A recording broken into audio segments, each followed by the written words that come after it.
Hello everyone, इस video में हम लोग द्वादश अध्याय करेंगे, 12वां अध्याय करेंगे।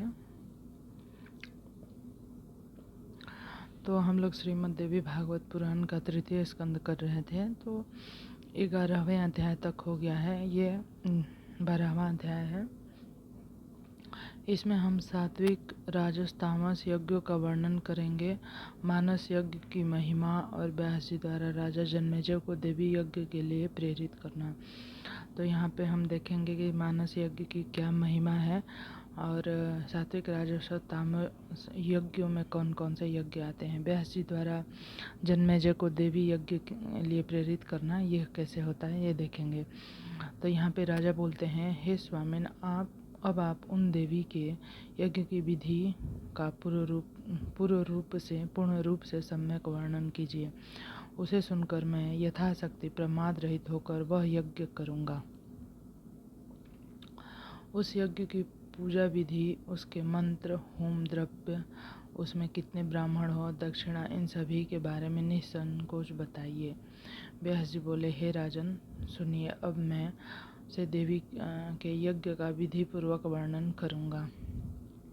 अनुष्ठानों में विहित कर्म के अनुसार यह यज्ञ सात्विक, राजस और तामस भेदों से सदा 3 प्रकार का समझा जाना चाहिए। मुनियों के लिए सात्विक यज्ञ, राजाओं के लिए राजस यज्ञ, राक्षसों के लिए तामस यज्ञ, ज्ञानियों के लिए निर्गुण यज्ञ, वैराग्य युक्त लोगों के लिए यज्ञ मन यज्ञ कहा गया है। मैं आपसे विस्तार पूर्वक वर्णन कर रहा हूँ। जिस यज्ञ में देश, काल, द्रव्य, मंत्र, ब्राह्मण तथा श्रद्धा ये सब सात्विक हो, उसे सात्विक यज्ञ कहा गया है। हे भूपाल, यदि द्रव्य शुद्धि, क्रिया शुद्धि और मंत्र शुद्धि के साथ यज्ञ संपन्न होता है, तब पूर्ण फल की प्राप्ति होती है, अन्यथा नहीं होती है। हे भूपाल, यदि द्रव्य शुद्धि, क्रिया शुद्धि और मंत्र शुद्धि के साथ यज्ञ संपन्न होता है, तब यज्ञ न्याय के द्वारा उपार्जित किए गए धन से यदि पुण्य कार्य किया जाता है, तो इस लोक में यश की प्राप्ति नहीं होती और परलोक में उसका कोई फल भी नहीं मिलता। इसलिए न्यायपूर्वक उपार्जित धन से ही सदा पुण्य कर्म करने चाहिए। क्रिया शुद्धि, मंत्र शुद्धि, ऐसा कार्य इस लोक में कीर्ति और परलोक में आनंद के लिए होता है। हे राजेंद्र, आपके सामने इसका प्रत्यक्ष प्रमाण है। पांडवों ने यज्ञ में उत्तम राजसु यज्ञ किया था, जिसकी समाप्ति पर उन्हें श्रेष्ठ दक्षिणा भी दी थी, जिसमें महामनस्वी यादवेंद्र साक्षात भगवान कृष्ण विद्यमान थे और भरद्वाज आदि पूर्णतः विद्यानिष्ठ ब्राह्मणों ने जिस यज्ञ का संपादन किया था, उस यज्ञ को विधिवत संपन्न करने के पश्चात 1 मास के भीतर ही पांडवों को महान कष्ट प्राप्त हुआ तथा कठोर वनवास भोगना पड़ा। द्रौपदी का अपमान हुआ, युधिष्ठिर की जुए में पराजय हुई, पांडवों को वनवास हुआ और उन्हें तरह तरह का घोर कष्ट मिला। यज्ञ से होने वाला फल कहाँ चला गया। महामनस्वी पांडवों को राजा विराट की दासता करनी पड़ी और नारियों में श्रेष्ठ द्रौपदी को कीचक ने प्रताड़ित किया। उस संकट काल में विशुद्ध हृदय वाले ब्राह्मणों के आशीर्वाद कहाँ चले गए थे, कृष्ण की भक्ति कहाँ चली गई थी। जिस समय परम सुंदरी पतिव्रता द्रौपदी को बाल पकड़कर घसीटा जा रहा था, उस समय उस बेचारी की रक्षा किसी ने भी नहीं की। जिस यज्ञ में देवाधीश भगवान श्री कृष्ण रहे हों, कर्ता धर्मराज युधिष्ठिर हों, उस यज्ञ का विपरीत फल मिलने का कारण अवश्य ही धर्मानुष्ठान में कोई कमी रही होगी, ऐसा समझना चाहिए। यदि कहा जाए प्रारब्ध ही ऐसा था, तो सभी शास्त्र निफल हो जाएंगे और वेद, मंत्र तथा अन्य धर्मग्रंथ निरर्थक सिद्ध होंगे, इसमें संशय नहीं है।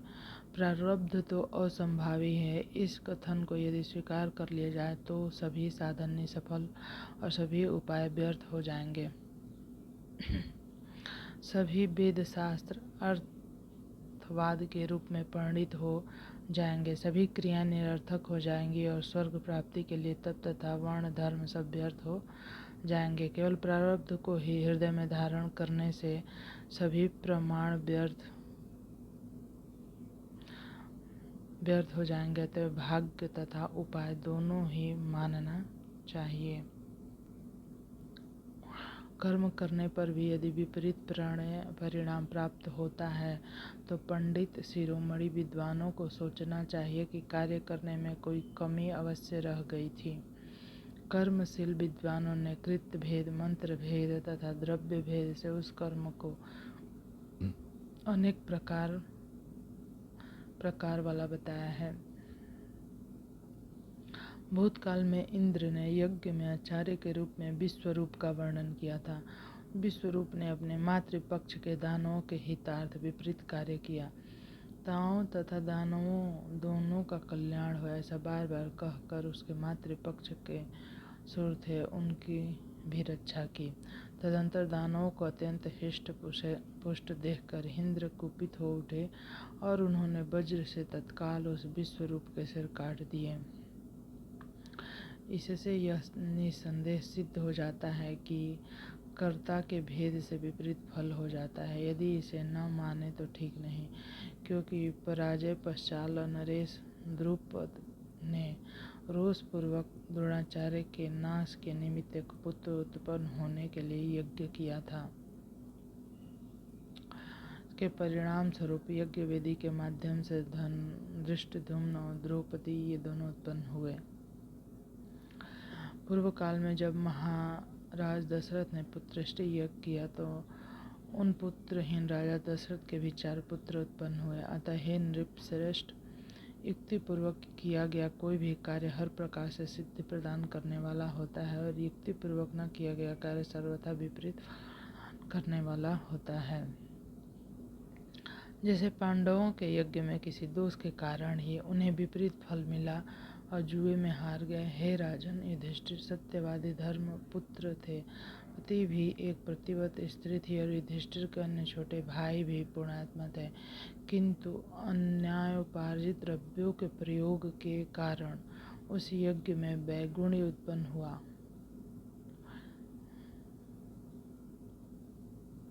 अथवा उन्होंने अभिमान पूर्वक यज्ञ किया था जिससे दोष उत्पन्न हुआ।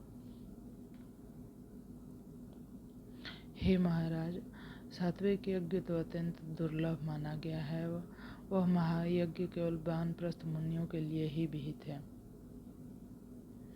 हे राजन, तप में तत्पर जो लोग नित्य न्यायपूर्वक अर्जित किए गए द्रव्य पदार्थ, फल मूल तथा ऋषियों का सुसंस्कृत सात्विक आहार ग्रहण करते हैं, ऐसे नित्य अतिश्राद्धक सात्पुरुषास से संपादित किए जाने वाले सम्मंत्रक तथा यूप विहीन यज्ञ परम सात्विक यज्ञ कहे गए हैं। जिस यज्ञ में अधिक धन व्यय किया जाता है, जिसमें पशु बलि के लिए सुंदर यूप गाड़े जाते हैं, मान के साथ किए जाते हैं, क्षत्रिय तथा वैश्यों द्वारा संपादित किए जाने वाले वे यज्ञ राजस यज्ञ कहे गए हैं। महात्माओं ने दानवों द्वारा किए जाने वाले यज्ञ को तामस यज्ञ कहा है। सा यज्ञ क्रोध भावना के साथ किए जाते हैं, अहंकार को बढ़ाने वाले होते हैं, ईर्ष्यापूर्वक किए जाते हैं और बड़ी साज सज्जा तथा क्रूरता के साथ संपन्न किए जाते हैं। कामना करने वाले विरक्त मुनि महात्माओं के लिए मानस यज्ञ बताया गया है। यज्ञ में कुछ कमी भी हो सकती है, क्योंकि वे द्रव्य, श्रद्धा, कर्म, ब्राह्मण, देश, काल तथा किए जाते हैं। अतः अन्य यह यज्ञ वैसा पूर्ण नहीं होता जैसा मानस यज्ञ सदैव पूर्ण हो जाता है। यज्ञ के लिए सर्वप्रथम मन को परिशुद्ध तथा गुण से रहित बनाना चाहिए। मन शुद्ध हो जाने पर शरीर की शुद्धि स्वतः हो जाती है, इसमें संशय नहीं है।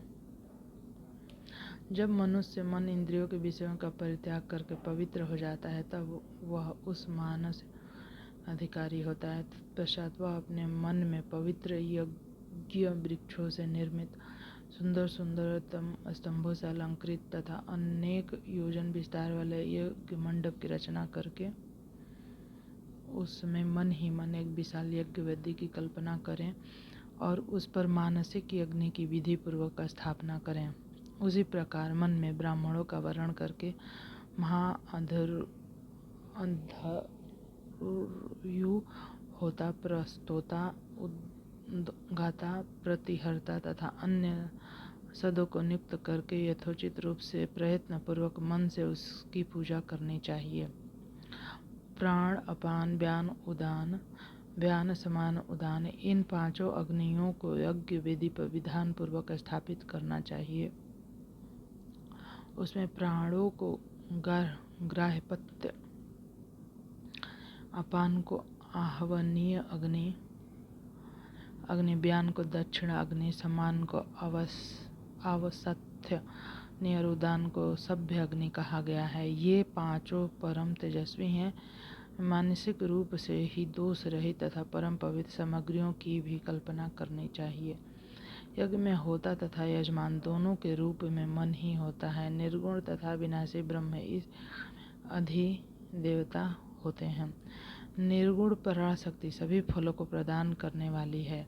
उन वैराग्यदायिनी कल्याणकारिणी ब्रह्म विद्या समस्त जगत के आधार स्वरूप तथा जगत को व्याप्त करके सर्वत्र विराजमान रहने वाली आदि शक्ति स्वरूपा भगवती को प्रसन्न करने के उद्देश्य से द्विज को मन हवन सामग्रियों की आहुति अपने प्राण रूपी अग्नि में देनी चाहिए।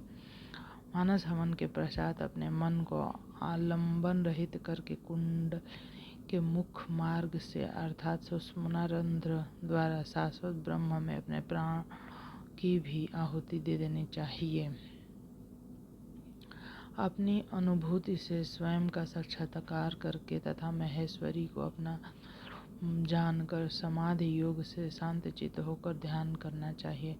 प्रकार जब वह साधक सभी प्राणियों में अपने आप को तथा अपने में सभी प्राणियों को देखने लगता है, तब वह भूतात्मा उन कल्याण रूपा भगवती का दर्शन प्राप्त कर लेता है और उन सच्चिदानंद स्वरूप ऋणी का दर्शन करके ब्रह्म ज्ञानी हो जाता है। हे भोपाल, तब उसका सब माया जनित प्रपंच जलकर भस्म हो जाता है और केवल प्रारब्ध कर्म भोग करने के लिए ही शरीर रहता है।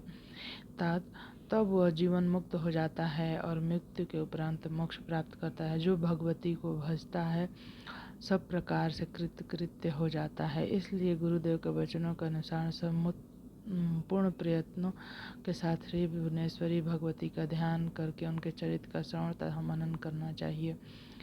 इस प्रकार किया हुआ यज्ञ मोक्ष प्रद होता है, इसमें संदेह नहीं। इसके अतिरिक्त अन्य सकाम यज्ञ भी नाशोन्मुख होते हैं। मनीषी विद्वान द्वारा यह वेदानुशासन बताते हैं कि स्वर्ग की इच्छा वाले को विधि पूर्वक अग्नियोष्ट यज्ञ करना चाहिए। मेरी समझ से पुण्य क्षीण होने पर पुनः उन्हें मृत्यु लोक में आना ही पड़ता है, अतः अक्षय फल वाला यह मानस यज्ञ ही श्रेष्ठ है। जिसकी इच्छा रखने वाला राजा इस मानस यज्ञ को संपन्न कर सकता है। हे राजन, अभी कुछ ही समय पूर्व आपने तामस सर्प यज्ञ किया था। मैं अपने दुरात्मा तक्षक से बैर का बदला चुकाया था और उसमें करोड़ों सर्पों को अग्नि में जलाकर मार डाला था। श्रेष्ठ, अब आप विधि पूर्वक विस्तृत देवी यज्ञ कीजिए, जिसमें पूर्व काल में सृष्टि के आरंभ भगवान विष्णु ने किया था।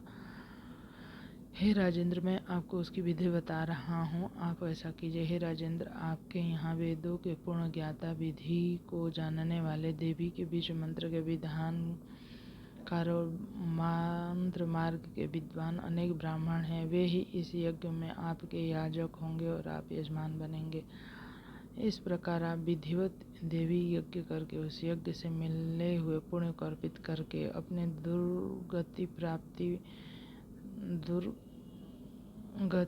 प्राप्त पिता का उद्धार कीजिए। ब्राह्मण के अपमान से होने वाला पाप बड़ा भयंकर और नरकदायक है। हे अनक के पिता वैसे ही सांप जनित दोषों से ग्रस्त हो चुके हैं। साथ ही सांप के काटने से महाराज की अकाल मृत्यु हुई है। अब भूमि पर बिछे कुशा पर नहीं अपितु आकाश में उनका मरण हुआ है।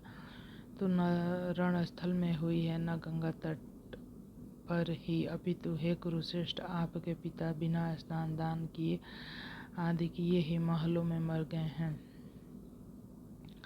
ये सब कुत्सित साधन नरक के हेतु हैं। राजा के लिए नरक से बचने का उपाय था, किंतु वह अत्यंत दुर्लभ उपाय भी उनसे न बन सका। जहाँ कभी भी प्राणी स्थिर रहें, काल को समीप आया जानकर साधनों के अभाव भी अत्यंत कष्ट के कारण विवश हुआ, वह जब हृदय में वैराग्य भाव आ जाए, तब निर्मल मन से यह सोचने लगे कि यह शरीर तो पृथ्वी, जल, आकाश, अग्नि, वायु इन से निर्मित है, तब फिर यह मेरे लिए क्या दुखदायी हो सकता है। यह देह अभिनष्ट हो जाए, मैं तो मुक्त, निर्गुण और अविनाशी हूँ। ये पांचों तत्व तो विनाशशील हैं, तब इनके लिए मुझे चिंता ही क्या। मैं तो सदा मुक्त और सनातन ब्रह्म हूँ, संसारी जीव नहीं हूँ। इस देह से मेरा संबंध केवल कर्म भोग के कारण ही है। शरीर द्वारा किए गए उन सभी शुभाशुभ कर्मों का मेरे बंधन तो छूट चुका है, क्योंकि मनुष्य शरीर से मैंने दुख तथा सुख भोग लिया है, और इस अत्यंत भयानक घोर भीषण सांसारिक कष्ट से मैं सर्वथा विमुक्त हूँ। अगर चिंतन करता हुआ पुरुष यदि स्नान दान रहित भी मृत्यु प्राप्त करता है, तो भी वह पुनः जन्म लेने के दुख से छूट जाता है। यह सर्वोत्कृष्ट साधन कहा गया है, जो योगियों के लिए भी दुर्लभ है। नृपसतम, आपके पिता ने ब्राह्मण के द्वारा दिए गए उस शाप को सुनकर भी अपने शरीर के प्रति मोह रखा और वैराग्य का आश्रय नहीं लिया। उनकी यह प्रबल इच्छा थी कि मेरा यह शरीर सदा निरोग रहे, मैं निष्कंटक राज्य करता रहूं और चिरकाल तक कैसे जीता रहूं। सचिवों को आज्ञा दी कि सर्प विष उतारने का मंत्र जानने वाले को बुलाओ। राजा ने औषधि, मणि, मंत्र और उत्तमोत्तम मंत्रों का संग्रह किया और वे ऊंचे महल पर हो गए। उस समय उन्होंने न स्नान किया, न दान दिया, न भगवती का स्मरण ही किया। देव को प्रधान मानकर वे भूमि पर भी नहीं सोए। कली के प्रभाव के कारण एक तपस्वी के प्रति अपमानजनक पाप करके घोर मोह रूपी सागर में डूबकर महल के ऊपर सर्प के डसने से वे मर गए।